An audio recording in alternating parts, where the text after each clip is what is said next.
Most people his age were worried about passing exams and figuring out what to do after college. He was quietly running an online store from his dorm room, and by the time he was done, he had done over $2 million in sales. No investors, no business degree, no startup capital. Just a laptop, a Shopify account, and a strategy that most people overlook completely. His name is Cole Turner. And this is the exact playbook he used, step by step, because he actually shared it publicly, which almost nobody does. If you've ever heard of dropshipping and thought it was either dead or a scam, stay with me, because what Cole did is different from the noise you see on social media. This is a real business model with real numbers and a real story behind it. Cole was 18 years old, home for Christmas break, just a regular college student studying engineering. He messaged his friend George to catch up, and somewhere in that conversation, George mentioned, almost casually, that he was on track to make 7 figures online. 7 figures, at 18, through something called dropshipping. Cole had never seriously thought about entrepreneurship before that moment, but that one conversation completely changed his direction. He went home and started consuming everything he could find about e-commerce and dropshipping online. Then he launched his first store. It sold plants and pottery. It failed. Not a little bit. It just didn't work. No sales, no traction, nothing. And that's where most people stop. They try once, it doesn't work, and they go back to whatever they were doing before. Cole didn't stop. He treated the failure like data, figured out what went wrong, and tried again. Before we get into what he did next, let me quickly explain the business model for anyone who's new to this. Dropshipping is simple.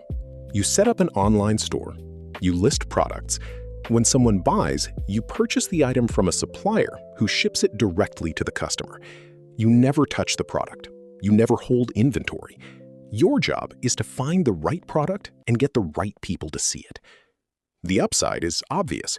Low startup cost, no warehouse, no manufacturing. The downside is also obvious.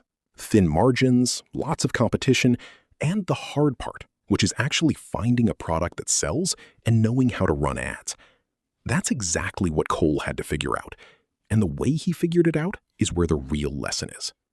After the failed plant store, Cole built what's called a general store.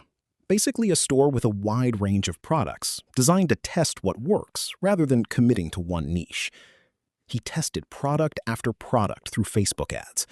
Most of them didn't work. Then he found a jewelry product that started getting attention. People were clicking. People were buying. The numbers were moving. He quickly scaled up his Facebook ads and redesigned his general store into a one-product shop focused entirely on that jewelry item. That single product store made him over $75,000 in sales. Now, here's what most people would do at that point. Keep running it, milk it, stay comfortable. Cole sold the store for $20,000 to another entrepreneur on Facebook. He was 19 years old, and he had already figured out something important. The skill of building a winning store is worth more than the store itself. He wanted to see if he could do it again. His third store is the one that changed everything. Rather than picking products he personally liked, Cole chose items with wide commercial appeal, things that could be marketed to a broad audience, not just a specific group of people. He landed on a homeware product, something simple, something people buy for their homes without thinking too hard about it. He set up the store, started running Facebook ads, and used structured ad sets to figure out which type of customer responded best. As an engineering student, he approached advertising like a system. Test, measure, adjust, scale. And one thing he was obsessed with that most beginner dropshippers completely ignore was trust. He said it himself, the only way to succeed in dropshipping now is to build a real brand identity, even if you're starting small. People have to trust you. Fast customer support, visible contact details, a store that looks legitimate. These things matter more than most sellers realize. Between March 2019 and May 2020, just over a year, that store did $2.1 million in sales. He was still in college. So let's break down exactly what he did, because this is the part people actually need. Step 1. Start general, then go specific. Don't launch a niche store on day 1. You don't know what sells yet. Build a general store first. Run small ad budgets on different products and let the data tell you what to focus on. Step 2. When something works, build around it. The moment a product starts converting, shut everything else down and build a focused one-product store around that item. Better photos, better copy, better customer experience. Make it look like a real brand. Step 3. Facebook ads, structured and disciplined. Cole starts by identifying 2 different audience groups interested in a product and targets ads at both. He watches which group responds and scales the winning segment. Small budgets first. Never scale what you can't measure. Step 4. Choose products with wide appeal. Jewelry, homeware, pet products, fitness accessories, things that don't require you to explain why someone needs them. The product should sell itself. Your ad just needs to get it in front of the right eyes.